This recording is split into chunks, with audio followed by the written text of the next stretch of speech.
2019 నుంచి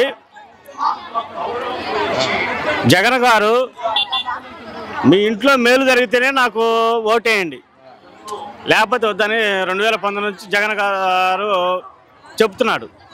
ఈరోజు చెప్తున్నారు 2019 నుంచి 24 వరకు మీ ఇంట్లో మంచి జరిగితేనే మేలు జరిగితేనే నాకు ఓటేయండి అంటున్నారు. చంద్రబాబు గారిని 2014 నుంచి 2019 దాకా నేను సువర్ణ పరిపాలన చేశాను, సువర్ణ పాలన అందించాననే ఒక మాట చంద్రబాబు గారిని చెప్పానండి. ఇప్పుడు ఈరోజు చెప్పానండి, నేను 2014 లాగానే మీకు సువర్ణ పరిపాలన అందిస్తానని ఒక మాట చెప్పి ఎలక్షన్కి రామానండి. అది ఇప్పుడు 2014 నుంచి సువర్ణ పరిపాలన అందించానని చెప్పానండి.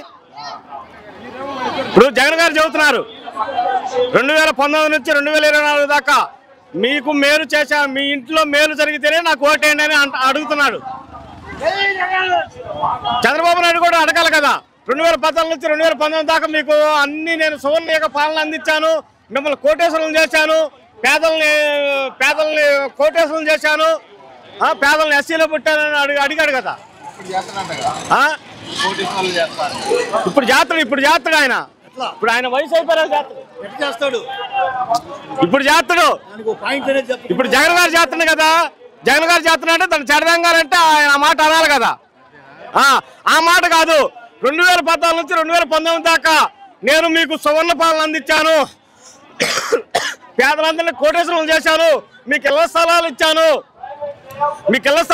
సంక్షేమ పథకాలు ఇచ్చానని చెప్పి అనే మాట అనమానండి. ఇప్పుడు చేస్తా అంటాడుగా, కోటీశ్వర్లను చేస్తా అంటాడు. ఇప్పుడు చేస్తా, అప్పుడు చేయలేదు సరే, చేయపోయాడు, అప్పట్లోనే చేస్తాననే మాట అనమానండి. 2014 నుంచి 2019 దాకా అప్పుడు చేసిన పాలన నేను చేస్తానని అనమానండి.